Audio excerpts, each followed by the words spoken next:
Une louange qui dérange. Est-ce que vous êtes prêts pour la suite, les amis? Hein? Vous êtes prêts? Vous êtes prêts à être dérangés encore un petit peu? Ok. Alors, j'aimerais vous lire une citation qu'un homme que j'apprécie énormément par ses écrits, Tozer. Et il a dit la chose suivante. Une église qui ne sait pas louer Dieu doit être divertie. Une église qui ne sait pas louer Dieu doit être divertie. Les responsables d'églises qui ne savent pas conduire une église dans la louange ou l'adoration sont ceux qui doivent apporter le divertissement. Eh bien moi, j'aimerais proclamer aujourd'hui que je n'apporterai jamais de divertissement ici à l'église SOS Lyon. Je ne suis pas un animateur, j'ai pas mon BAFA d'ailleurs, donc ne me demandez pas d'animer un club le samedi après-midi. Je suis là parce que je suis d'abord un adorateur de Jésus-Christ et que j'aime Jésus de tout mon cœur et que j'aime l'adorer et que j'aime le louer et j'aime honorer qui il est. Et l'église SOS n'a pas pour vocation d'être un bon club du dimanche après-midi parce qu'on ne sait pas quoi faire le dimanche après-midi. Alors, si on a le temps, on vient à l'église SOS. Puis si on n'a pas le temps, on verra la semaine prochaine, ou dans 2 mois, ou dans 6 mois. Non, ce n'est pas du tout, en tout cas, l'état d'esprit ici. On veut être une église qui sait s'approcher de celui qui est le centre de l'église, qui est cette pierre angulaire qui s'appelle Jésus-Christ. Amen. Et ce que nous voulons, c'est apprendre à le louer, apprendre à s'approcher de lui, apprendre à le connaître, apprendre à le servir.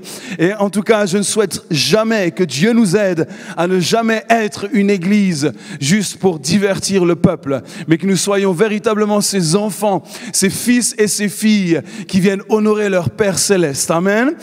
Alors j'aimerais lire avec vous une histoire bien sûr tirée de la parole de Dieu. J'aimerais qu'on puisse prendre nos Bibles ensemble et qu'on lise dans les Actes chapitre 16. Je rappelle que la vision de l'église SOS, c'est de vivre le livre des Actes, de Lyon jusqu'aux extrémités de la terre. C'est toujours bon de se rappeler la vision des choses. Ok ? Prenez vos Bibles, Actes chapitre 16, verset 16. On va faire une petite lecture ensemble jusqu'au verset 34. Comme nous allions au lieu de prière, une servante qui avait un esprit de python et qui, en devinant, procurait un grand profit à ses maîtres, vint au-devant de nous et se mit à nous suivre, Paul et nous. Et cette femme criait: « Ces hommes sont les serviteurs du Dieu très haut, et ils vous annoncent la voie du salut. » Et elle fit cela pendant plusieurs jours. Paul, fatigué, se retourna et il dit à l'esprit: « Je t'ordonne au nom de Jésus-Christ de sortir d'elle. » Et il sortit à l'heure même. Les maîtres de la servante, voyant disparaître l'espoir de leur gain, se saisirent de Paul et Silas et les traînèrent sur la place publique devant les magistrats. Ils les présentèrent aux prêteurs en disant: « Ces hommes troublent notre ville, ce sont des Juifs qui annoncent des coutumes qu'il ne nous est pas permis ni de recevoir ni de suivre à nous qui sommes Romains. » La foule se leva aussi contre eux. Ayant fait arracher leurs vêtements, ordonnèrent qu'on les batte. Après qu'on les eut chargés de coups, ils les jetèrent en prison, en recommandant au geôlier de les garder sûrement. Le geôlier, ayant reçu cet ordre, les jeta dans la prison intérieure et leur mit les ceps aux pieds. Vers le milieu de la nuit, Paul et Silas priaient et chantaient les louanges de Dieu, et les prisonniers les entendaient. Tout à coup, il se fit un grand tremblement de terre, en sorte que les fondements de la prison furent ébranlés. Au même instant, toutes les portes s'ouvrirent et les liens de tous les prisonniers furent rompus. Le geôlier se réveilla et lorsqu'il vit les portes de la prison ouvertes, il tira son épée et allait se tuer. Vous savez pourquoi, petite parenthèse, il voulait se tuer? Est-ce parce qu'il avait peur que tous les prisonniers lui tombent dessus? Non. C'est que lui était responsable pour chaque prisonnier. Si un prisonnier s'échappait de la prison, il devait subir la sentence du prisonnier. Donc imaginez le nombre d'années qu'il devait passer en prison si chaque prisonnier était parti. Donc il dit, il vaut mieux que je meure tout de suite. Et au moment où il allait se tuer, Paul dit: « Ne te fais point de mal, nous sommes tous ici. » Personne n'est parti en fait, on est tous là, ne t'inquiète pas, tu peux rester en vie. Alors le geôlier ayant demandé de la lumière, ah oui, il n'y avait pas de lumière forcément, entra précipitamment et se jeta tout tremblant aux pieds de Paul et Silas. Il les fit sortir et dit, « Seigneur, que faut-il que je fasse pour être sauvé ?» Paul et Silas répondirent, « Crois au Seigneur Jésus et tu seras sauvé, toi et ta famille. » Et ils lui annoncèrent la parole du Seigneur, ainsi qu'à tous ceux qui étaient dans sa maison. Il les prit avec lui à cette heure même de la nuit, il lava leurs plaies, et aussitôt il fut baptisé, lui et tous les siens. Les ayant conduits dans son logement, il leur servit à manger, et il se réjouit avec toute sa famille de ce qu'ils avaient cru en Dieu. Waouh! Quelle histoire! Que c'est bon de se rappeler ces histoires. Ce n'est pas juste des histoires, c'est la parole de Dieu. Et je prie qu'aujourd'hui, la parole de Dieu emmène la vie dans chacun de nos cœurs. Napoléon a dit, écoutez la chose suivante, Alexandre, César et Charlemagne et moi-même, nous avons construit de grands empires. Mais de quoi ont-ils dépendu? De la force. Or, il y a des siècles, Jésus inaugura un empire bâti sur l'amour, et de nos jours, encore des millions d'hommes voudraient mourir pour lui. Et ce n'est pas terminé. Et encore aujourd'hui, ça se perpétue. Paul et Silas viennent d'être battus, humiliés, dévêtus, jetés en prison. Pourquoi? Parce qu'en fait, ils viennent de chasser un démon. Un esprit mauvais, l'esprit de Python. En fait, c'était simplement une diseuse de bonne aventure. C'est quelqu'un qui prédisait l'avenir, et puis elle avait des patrons, et puis en fait, ces patrons l'envoyaient, elle ramenait de l'argent, et se faisait de l'argent en fait avec elle, tout simplement. Et puis elle dit, ah, regardez, il y a les serviteurs du Dieu très haut. Et pendant plusieurs jours de suite, ce qui nous indique que ça faisait plusieurs jours que Paul et toute son équipe allaient prier aussi. Et puis à un moment donné, Paul est agacé par ça, et puis il ordonne avec autorité, pas en son nom, mais dans le nom de Jésus, que cet esprit mauvais puisse sortir de cette femme. Et qu'est-ce qui s'est passé? Puisque rien ne résiste au nom de Jésus, l'esprit a quitté cette femme, et puis cette femme ne pouvait plus exercer son travail en quelque sorte, donc les patrons n'étaient pas contents, et c'est ces patrons-là qui ont traîné Paul et toute sa bande pour les mettre devant les faits accomplis et puis qu'ils puissent être sanctionnés par cela. Vous ne savez jamais comment ça peut se passer quand vous êtes en route pour une réunion de prière. Il y a des choses qui peuvent arriver. Et vous ne savez pas non plus comment on peut terminer une réunion de prière. Eux, ils partent à la réunion de prière, ils finissent en prison. Imaginez le projet. Ils vont prier Dieu, ils vont s'adresser à lui et finalement, ils se retrouvent en prison, battus, ils sont tout nus et ils ont des bleus partout, ils saignent et leur vie bascule comme ça en quelques instants.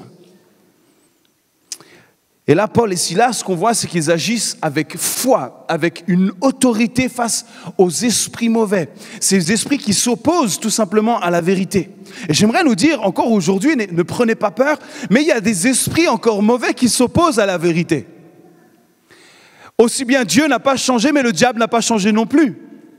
Il continue à œuvrer, il continue à apporter de la contrefaçon, et il continue à faire croire aux gens qu'on peut le suivre lui.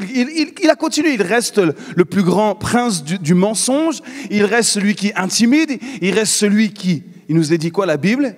Il a des projets, c'est tuer, égorger, voilà, c'est ses projets, c'est les projets du diable.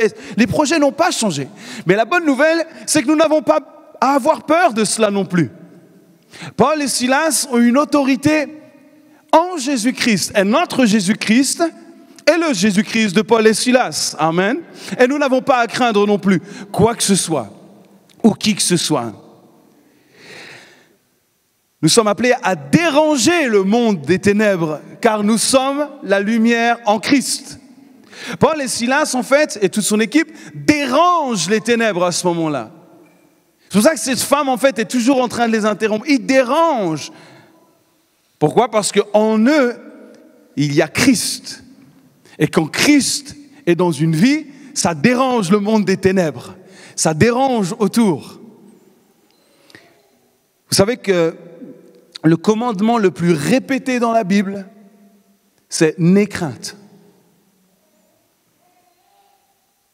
N'aie crainte, c'est un commandement. N'aie pas peur, n'aie crainte. N'aie crainte. C'est ce qui est répété le plus souvent dans la parole de Dieu. N'aie crainte. C'est pas pour rien, n'est-ce pas? C'est que rapidement, on peut aussi parfois, la crainte peut venir frapper à la porte de nos cœurs. Mais il faut que la foi réponde, il n'y a personne. Il n'y a personne ici. Ça ne sert à rien de venir frapper à ma porte. La foi répond, il n'y a personne. Amen. Vous savez quel est le deuxième commandement? Celui qui est le plus répété?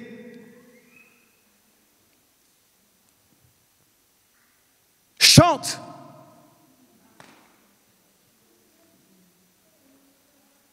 Chante. N'aie pas peur, c'est le premier. Et celui qui vient juste après, c'est chante. Chante à l'Éternel. Chante-lui ta louange. Chante. Exprime. Ouvre ta bouche. Donne-lui gloire. Chante. Il faut 19 jours pour prendre une habitude dans notre vie. L'être humain, il lui faut 19 jours pour prendre une habitude. Et 3 mois pour en faire un vrai style de vie. 3 mois, alors ça ne va pas se faire tout seul comme ça. Paul et Silas ne sont pas retrouvés dans la prison, puis d'un coup ils se sont dit, tiens, on va chanter. Non, c'est qu'ils ont été habitués déjà à chanter avant, et quand ils se sont retrouvés dans la prison, c'était déjà leur style de vie, donc ça a été facile pour eux à ce moment-là d'élever la voix. C'était leur style de vie. L'évangile n'était pas leur roue de secours. L'évangile n'était pas la dernière option de leur vie. L'évangile était toute leur vie. Amen. Et c'est ça qui défie l'ennemi. C'est ça qui dérange les ténèbres. C'est quand nous choisissons de faire de Christ toute notre vie. À la fin du Notre Père, quelles sont la dernière phrase? Quelle est la dernière phrase du Notre Père? À toi le règne, la puissance et la gloire au siècle des siècles. Amen. À toi le règne, la puissance et la gloire. Et ça, de pouvoir le proclamer, à toi le règne, à toi la puissance et à toi la gloire, c'est un style de vie. C'est un style de vie qui ne s'apprend pas en un jour, mais c'est une habitude à prendre dans notre vie de dire oui, à toi le règne, à toi la puissance et à toi toute la gloire. Et il nous faut du temps pour que ça devienne une habitude de vie, un style de vie. Et aujourd'hui, j'aimerais nous encourager à cela et que nous puissions entrer dans ce mouvement de Dieu qui est de proclamer à lui le règne, à lui la puissance et à lui la gloire pour les siècles des siècles. Amen. C'est ça le mouvement de Dieu dans notre vie. C'est ça quand Dieu est à l'œuvre dans notre vie. À toi le règne, la puissance et la gloire. La foi ne se contente pas de juste regarder ce qui se passe. La foi loue Dieu et ce que nous croyons dans notre louange, que nous exprimons, s'accomplit ici-bas sur la terre. C'est ça aussi le mouvement de Dieu. À toi le règne, la puissance et la gloire au siècle des siècles. Tu ne peux pas dire gloire à Dieu, et écoutez-moi bien aujourd'hui, et faites le test. Tu ne peux pas dire gloire à Dieu en faisant la tronche. Fais le test, si un jour ça ne va pas, si demain matin quand tu te lèves ça ne va pas, commence à dire gloire à Dieu. Tu verras que le sourire va commencer à revenir sur tes lèvres. Tu ne peux pas dire gloire à Dieu en gardant ta mine comme ça. Ce n'est pas possible. Tu ne peux pas non plus faire la tronche, excusez-moi le terme, toute la semaine et le dimanche venir sourire à Dieu. Ça ne marche pas non plus. Ce n'est pas un style de vie, ça. Ces 2 hommes se retrouvent en prison à cause de quoi? À cause de la manifestation du règne, de la puissance et de la gloire de Dieu. Voilà pourquoi ils se retrouvent en prison. À cause de la manifestation de la puissance, de la gloire de Dieu. Et là, ils se retrouvent dans cette prison et au milieu de la nuit, on va dire vers minuit, alors qu'ils viennent d'être fouettés, battus, qu'ils sont attachés solidement pour s'assurer qu'ils ne vont pas partir, qu'ils ne vont pas s'échapper, que leurs corps sont fatigués, sont en souffrance, ils ont des bleus, des plaies, ils ont été humiliés, battus devant tout le monde, on leur a ôté leurs vêtements. Certainement, ils aimeraient être ailleurs. Moi, j'aimerais être ailleurs, ça c'est sûr. Certainement, il préférait être dans un bon lit. Je ne sais pas exactement comment étaient les cellules de l'époque, mais à mon avis, il ne devait rien, mais absolument rien avoir de confortable. Pas de lumière, c'était le ténèbre, l'obscurité. Pas de clim, hein? La chaleur, peut-être les odeurs, vous imaginez tout ce qui... Et ils se retrouvent là. Et qu'est-ce qu'il nous est dit? C'est qu'ils sont en train, à ce moment-là, soudainement, se dire, louons Dieu. Prions, louons Dieu. Et ce n'est pas juste des toutes prières timides qu'on n'arrive même pas à entendre. Il nous est dit que tous les prisonniers ont entendu les louanges qui sortaient de la cellule de Paul et Silas. Donc c'était quelque chose qui dérangeait. Eh gars, il est minuit, laisse-nous dormir. On est fatigués. Et là on a Paul et Silas qui prient, qui chantent, qui élèvent la voix. Qui élèvent des louanges, qui rendent gloire à Dieu. Remarquez une chose, et ça me fascine quand je lis cette histoire, c'est qu'en aucun cas, et en tout cas il n'est pas dit qu'ils ont demandé ou prié pour sortir de la prison. Ils ne sont pas dit, Seigneur, on était en route pour la réunion de prière et tu as vu ce qui s'est passé, fais-nous sortir, c'est pas normal Seigneur. Nous sommes tes serviteurs et regarde comment on nous maltraite. Non, il n'y a pas du tout ça. Ils se retrouvent en prison à minuit et disent, tiens, viens, on va prier, on va remercier le Seigneur pour ce qui se passe. À lui le règne, à lui la puissance, à lui la gloire. Moi j'aurais aimé être avec eux juste à un moment donné dans cette prison. Et là, juste vivre ce moment-là, ce moment particulier où ils ont commencé à chanter. Je ne sais pas ce qu'ils ont chanté, je ne sais pas ce qu'ils ont dit, je ne sais pas ce qui...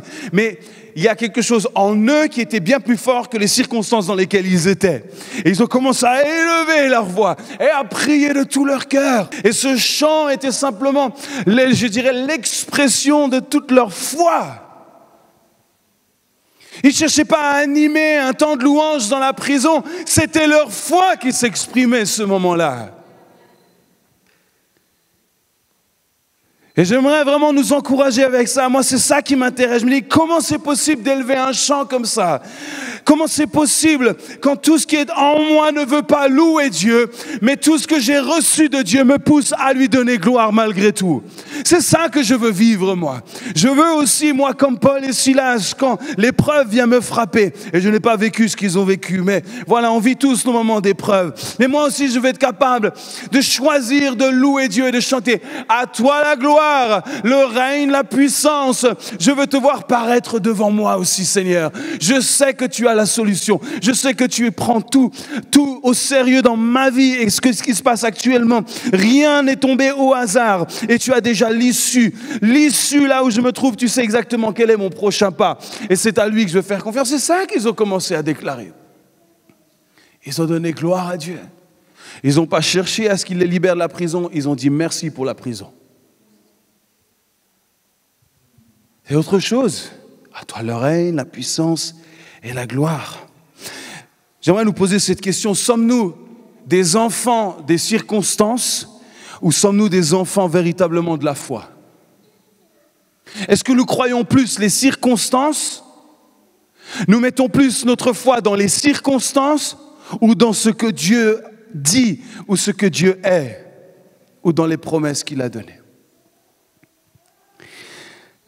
La communion avec Jésus est bien plus précieuse et bien plus puissante que toutes les prédications. Ils avaient une relation personnelle avec Jésus. Ils étaient de véritables adorateurs. Et ce jour-là, ils ne se sont pas souvenus. Ah, attends, c'était quelle prédication que j'ai entendue qu'il fallait que je fasse comme ça pour un jour, peut-être éventuellement, que l'Esprit de Dieu vienne et que je sois libéré de la prison. Non! Naturellement, en fait, ils ont commencé à élever un chant. Pourquoi? Parce qu'ils avaient pris l'habitude. Ils étaient de véritables hommes de communion avec Christ. Ils savaient ce que c'était d'être un adorateur. Et l'adoration, c'est pas je dépose l'adoration à un endroit et je reviens chercher l'adoration à un autre. C'est que l'adoration, tu es un autel d'adoration. Tu es l'adorateur. Donc partout où tu viens, ça devient un autel d'adoration, un autel pour rendre gloire à Dieu. Tu deviens celui qui élève Dieu, peu importe le lieu et les circonstances. Amen. Vous savez une chose, c'est que les adorateurs de la nuit dérangent. c'est eux qui dérangent. Les adorateurs de la nuit.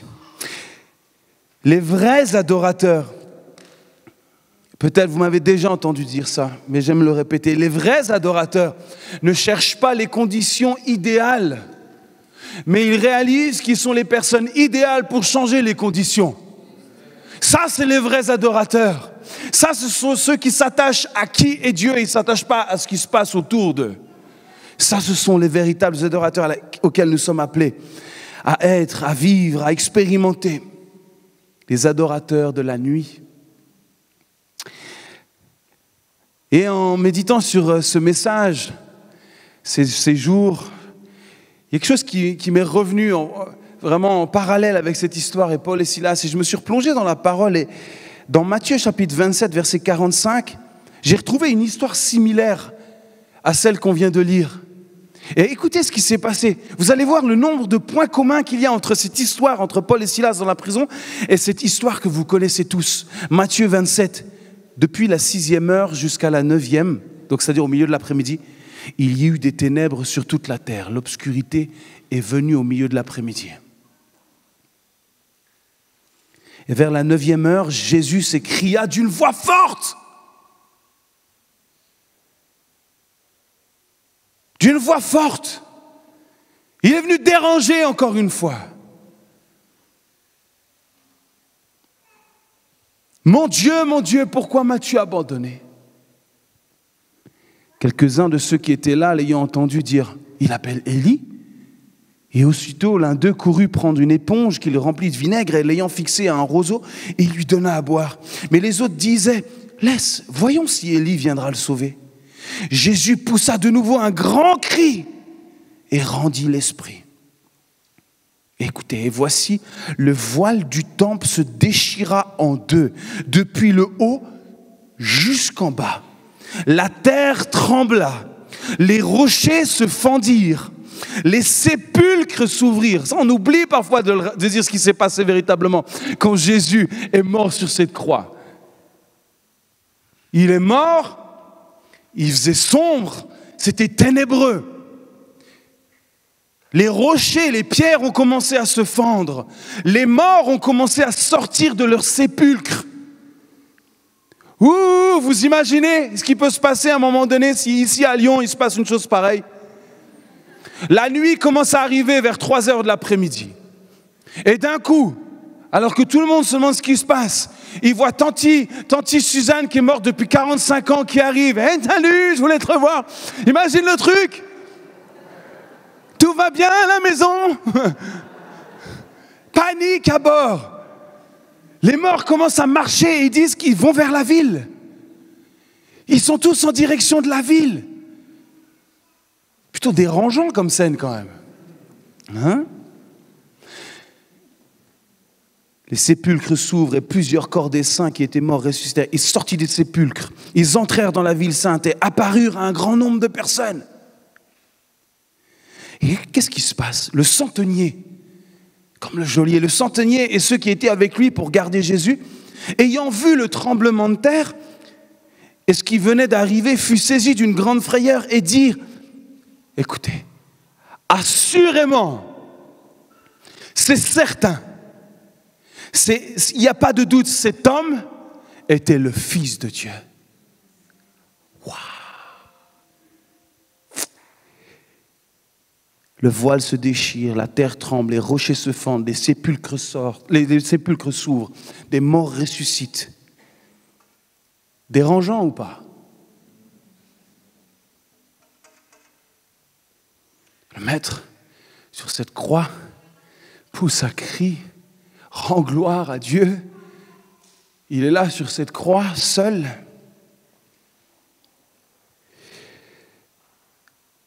Assurément, cet homme était le Fils de Dieu. Ça, c'est la puissance de la louange qui dérange. La puissance de la louange ne doit jamais être évaluée par ceux qui connaissent déjà le Maître.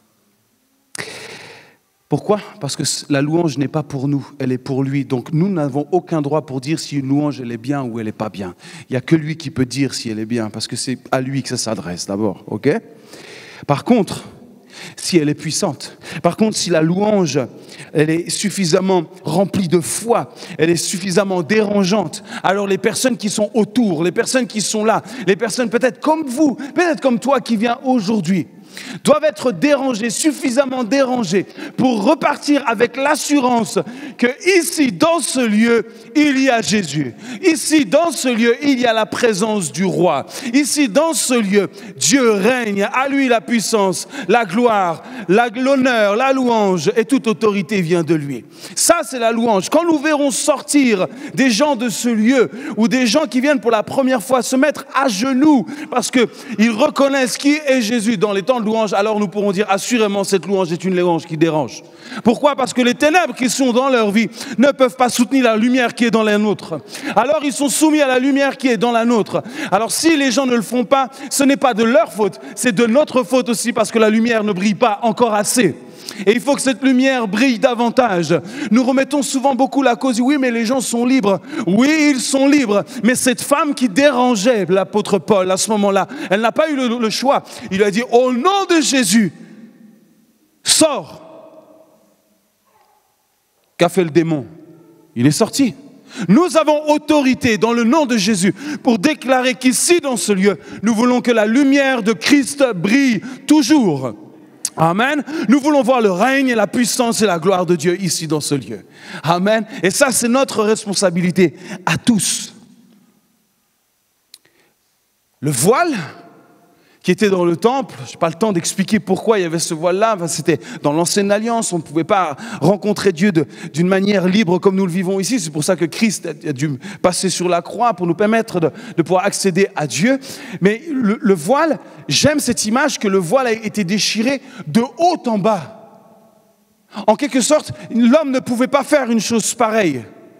Il n'y a que Dieu qui pouvait faire vraiment fendre ce rideau, ce voile, vraiment du haut jusqu'en bas. Et en même temps, c'est juste moi, il n'y a rien de biblique ou de... Mais j'aime cette image de me dire, c'est le ciel qui est descendu sur terre à ce moment-là. C'est ce qui vient d'en haut qui est venu frapper le sol, notre terre. C'est le Christ qui est venu et s'abaisser jusqu'à nous. Ce voile s'est déchiré du haut jusqu'en bas.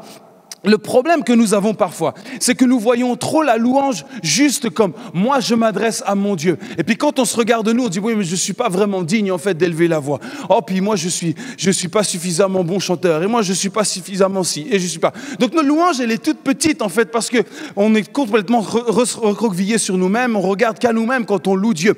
Mais quand je regarde cette histoire, qu'est-ce qui se passe? La louange elle vient d'en haut et elle vient frapper le sol. Et je crois qu'il nous faut apprendre à dépendre de notre louange beaucoup plus sur ce que Christ a accompli que sur nos capacités à louer Dieu. Nous ne sommes pas capables de louer Dieu de notre propre moyen. Cela vient de Christ. Et Christ a dit, je suis venu du ciel jusqu'en bas. Pourquoi? Pour que tu prennes la louange du ciel et que tu l'emmènes sur la terre. Amen. Je ne suis pas venu simplement pour que tu prennes ta louange et que tu l'emmènes jusqu'à moi. Mes amis, je suis remonté comme une cocotte aujourd'hui. Alors, pardonnez-moi si je vous dérange un petit peu. Mais ce message, je l'ai depuis tellement longtemps. Et aujourd'hui, je vais débiter peut-être plus vite que d'habitude. Alors, pardonnez-moi. Mais si je dois vous déranger un petit peu, alors soyez dérangés un petit peu, ok? Et moi, je veux que le Saint-Esprit nous dérange encore et encore et encore. Ce voile s'est déchiré du haut jusqu'en bas. Christ est le seul médiateur entre Dieu et les hommes. Cela veut dire quoi? Ça veut dire que de moi-même, je ne peux pas louer Dieu. De moi-même, je ne peux pas m'adresser à Dieu. Je ne peux pas vivre une vie qui lui plaise. Donc, dans Hébreux, il nous est dit que Christ est le seul médiateur entre Dieu et les hommes. Donc ça veut dire que si je veux m'adresser à Dieu, il faut que je passe par Christ. Donc si je veux louer Dieu, Christ reste celui qui m'emmène au Père. Pourquoi? Pour que je puisse faire redescendre son règne, sa gloire, sa puissance, son autorité sur la terre. Et la vraie louange, c'est ça, c'est quand j'emmène la louange du ciel sur la terre et pas j'emmène ma louange peut-être jusqu'à lui. Et si nous commençons à réaliser cela, oh mes amis, nous allons chasser les démons. Nous allons faire comme Paul et Silas. Au nom de Jésus, sors. On ne va pas être là, avoir peur, dire mais qu'est-ce qui va se passer? Non, au nom de Jésus, sors. Parce que je sais à qui j'appartiens. Au nom de Jésus, sois guéri. Au nom de Jésus. Je n'ai pas peur. Je sais en qui je crois, je le connais. J'ai l'habitude, je sais qui il est. Si ma louange n'engage pas la foi, alors tu chantes juste une belle mélodie. C'est juste une belle mélodie. Si notre louange ne dérange pas ma raison, mon intelligence, alors je suis encore bien trop attaché à ma vie ici-bas. Est-ce que nous comprenons cela aujourd'hui? C'est ma foi dans la parole du Père qui est aux cieux. La prière que nous avons citée, elle commence par quoi? Notre Père qui est aux cieux. Que ton règne vienne où? Sur la terre. Donc il y a cette notion de descendre, viens sur la terre. Et nous sommes de ceux qui allons emmener le règne, l'autorité et la puissance de Dieu ici-bas. Quand Dieu vient sur la terre, quand il fait son travail, la terre de nos cœurs commence à trembler aussi. Ça secoue, il y a un tremblement de terre dans notre cœur. Les rochers, les cœurs les plus durs se fendent aussi. Je le crois. Quand la présence de Dieu vient, quand l'onction de Dieu là, quand la présence de Dieu, quand un peuple loue Dieu, il a dit quoi? Je siège au milieu des louanges. C'est-à-dire qu'il est là et qu'il règne. Et qu'est-ce qui se passe à ce moment-là? Même les cœurs les plus durs se fendent. Ils se fendent, ils ne peuvent pas résister à la présence de Dieu. Donc il nous faut, nous qui sommes croyants, aller chercher la présence de Dieu, vivre cette communion pour l'amener ici-bas sur terre, pour que la présence de Dieu se manifeste. Les morts reviennent à la vie spirituellement. Ils sortent de leur tombeau. Ils reviennent à la vie. Ils redécouvrent leur Créateur. Ils retrouvent leur famille spirituelle. Des hommes et des femmes reconnaissent que, assurément, Christ est le Fils de Dieu. La véritable louange, elle se révèle où, les amis? Dans les ténèbres, dans l'obscurité. Christ lui-même l'a incarné, les ténèbres étaient là, il a poussé un cri, il a redonné sa vie au Père. Paul et Silas, dans l'obscurité, ont élevé un chant et la terre a tremblé. Tout ce qui était humain, physique, a été soumis à la puissance divine de Dieu. Je ne suis pas du tout, ou plus du tout, ou moins, encore moins, impressionné par la louange qui brille, par des extrades ou des plateformes scintillantes. Ça ne m'intéresse pas du tout. Parce que ça, c'est facile. C'est très facile. Ce qui m'intéresse, moi, c'est les adorateurs de la nuit. Il y a de cela quelques années, dans notre église à Dijon, et Romain et Monica la connaissent très bien, nous avons une maman africaine qui s'appelle Maman Augustine. Et Maman Augustine et son mari Timothée ont vécu un drame familial, ils ont perdu une de leurs filles. Julie, tu as peut-être connu aussi, tu étais petite à cette époque. Audrey. Ils ont perdu leur fille de 20 ans d'un cancer. Et puis, moi j'étais donc pasteur dans l'église là-bas et je suis allé avec mon papa. On est allé rendre visite à cette famille. On est allé à la morgue et le corps était encore là. Et là, quand je suis arrivé, j'ai commencé à entendre, j'entendais des chants. Je me dis, mais qu'est-ce qui se passe? Et là, alors que le corps était là, les gens pleuraient, et là, il y avait notre maman Augustine. Maman Augustine qui conduisait la louange. Elle conduisait les chants. Elle était là autour du corps et elle remerciait Dieu. Elle avait sa fille morte sous ses yeux, mais elle rendait gloire à celui qui est digne de toute chose, qui est digne d'adoration. Ça, c'est pas facile. Ça, c'est divin. Ça, c'est divin. Et moi, c'est ces adorateurs-là que j'ai envie de côtoyer. C'est ceux-là que personne ne connaît, que je rencontre parfois sur mon passage. C'est ceux-là qui m'inspirent. C'est avec eux que j'ai envie de passer du temps. Et j'ai toujours été marqué par cela. par cet exemple de maman Augustine qui, dans les moments les plus difficiles de sa vie, bien sûr, elle a pleuré.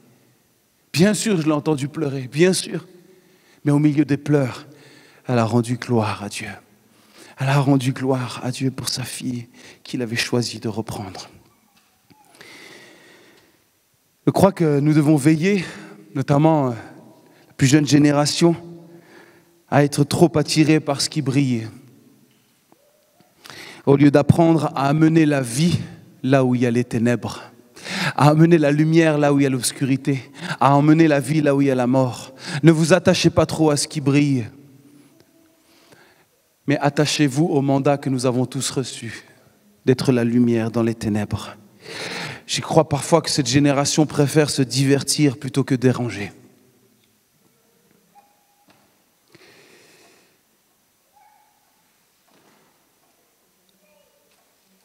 Divertir ou déranger, nous avons le choix. Nous pouvons nous laisser divertir ou nous pouvons choisir de dire « moi je veux être de ceux qui dérangent ».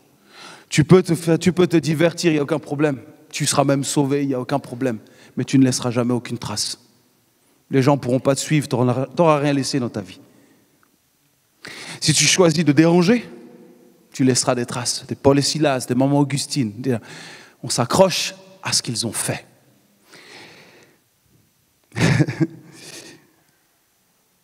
Vous savez, mes héros de la foi ne sont pas des stars de musique chrétienne. J'aime la musique, vous savez, peut-être vous me connaissez principalement par ma musique, et j'en suis triste.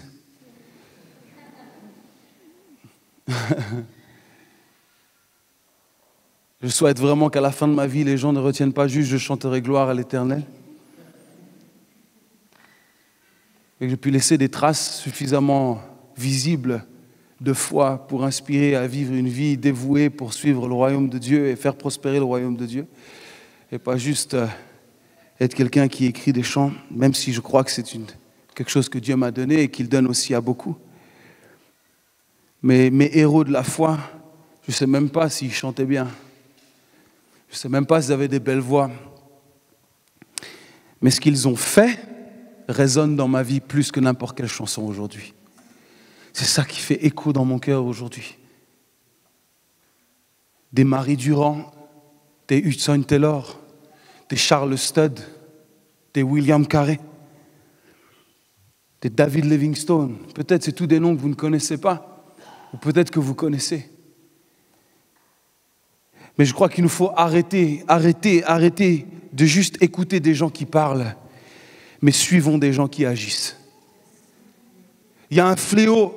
Tout le monde parle aujourd'hui. Tout le monde prend la parole. Tout le monde dit quelque chose. Et il y a tous ceux qui suivent, en plus, juste ceux qui parlent. Mais s'il vous plaît, prenez soin de suivre des gens qui font et pas juste des gens qui parlent. Parce que c'est facile de parler. C'est tellement facile de parler, de prendre les histoires des autres et de raconter les histoires des autres. C'est tellement facile. Mais c'en a une autre de déranger le monde dans lequel on vit et de commencer à écrire notre propre histoire là où on existe. Et je vois que l'Église est appelée à déranger le monde des ténèbres pour écrire une nouvelle histoire ici dans cette ville de Lyon. Pourquoi ? Pour que des hommes et des femmes puissent continuer cette histoire dans quelques années. Et pas juste écouter de ceux qui parlent. Sur une plaque dans une grande église de 1000 places, s'inscrivaient ces mots en mémoire de John Jeddy. Écoutez, quand il débarqua ici en 1948, il n'y avait pas de chrétiens. Quand il partit en 1872, il n'y avait plus de païens. Ah ah, ça m'intéresse. Ça m'intéresse. Quand il arrive, il n'y a pas de chrétiens. Quand il repart, il n'y a plus de païens. Ouh! Ah, il a dû déranger, lui. Oh, il a dû déranger les ténèbres. Oh, sa louange a dû déranger. Bon, il n'a pas écrit de chant, donc c'est dommage, mais... Par contre, il a changé l'île de l'archipel du Vanuatu.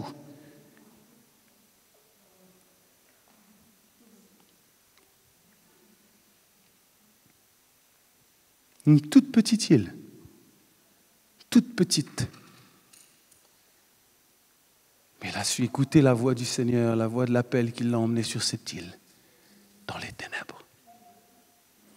Et il a emmené la lumière là. Il a dérangé les ténèbres. C'est ça qui m'intéresse. Vous avez encore quelques instants ou je m'arrête là? Qui a encore 2 minutes? 2, 4, 6, 8, 10, 12, 14, 16. Ça fait déjà un moment que je parle. C'est ma lutte tous les dimanches. C'est mon combat. Je me dis tous les dimanches, pas plus de 30 minutes. Pas plus de 30. C'est moi juste terminé quand même. L'acte ultime de louange que le Christ nous a montré a été manifesté où? Sur une estrade, une plateforme? Non. Il a été manifesté au milieu du chaos, dans l'obscurité, dans la souffrance la plus extrême. L'acte de louange le plus extrême a été manifesté, dans l'abandon le plus total. Il n'y avait pas de glamour sur la croix, il n'y avait pas de strass ni de paillettes sur la croix. Il n'y avait pas de belle estrade ni de plateforme, mais du bois sec. Il n'y avait pas de dress code pour Internet, mais un homme quasi nu accroché par des clous rouillés, comme Paul et Silas. Il n'y avait pas de lumière pour que tout le monde voit ce qui se passe, mais les ténèbres étaient présentes. Il n'y avait personne pour applaudir. Bravo Jésus! Oh là là! Quel chant extraordinaire tu nous donnes là! Dommage qu'on n'ait pas pu l'enregistrer. Il n'y avait personne pour prendre une vidéo ou une photo à reposter plus tard. Il n'y avait pas une flopée de musiciens pour créer une atmosphère ambiante ou faire passer le message ou la pilule de l'évangile. Il y avait un seul homme sur une croix qui n'avait qu'un désir, qu'une volonté, c'était d'accomplir sa mission sur terre en dérangeant le monde des ténèbres. Voilà ce qu'il y avait à ce moment-là. Il n'y avait pas d'ambition personnelle, mais une mort à soi. Il y avait un homme seul sur une croix qui n'avait qu'un désir, c'était de manifester tout l'amour parfait du Père, afin que le monde sache que Dieu aime tout le monde.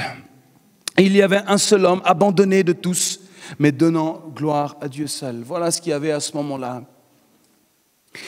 La véritable louange, celle qui dérange les ténèbres, se manifeste réellement, écoute-moi bien, quand tu es seul, tout seul, absolument seul, dans l'obscurité, sans tout ce que les autres peuvent t'apporter à ce moment-là. Elle est là la véritable louange. Elle est là la louange qui dérange. C'est ça qui dérange. Malheureusement, je crois qu'on a rendu les gens dépendants et addicts à tellement de choses dans les églises. Tellement de choses pour leur faire penser en fait qu'ils sont en train de louer Dieu. On a réduit la louange à 15 minutes de chant le dimanche. Mon Dieu, Seigneur, aide-nous. Jésus nous montre aujourd'hui que la louange qui dérange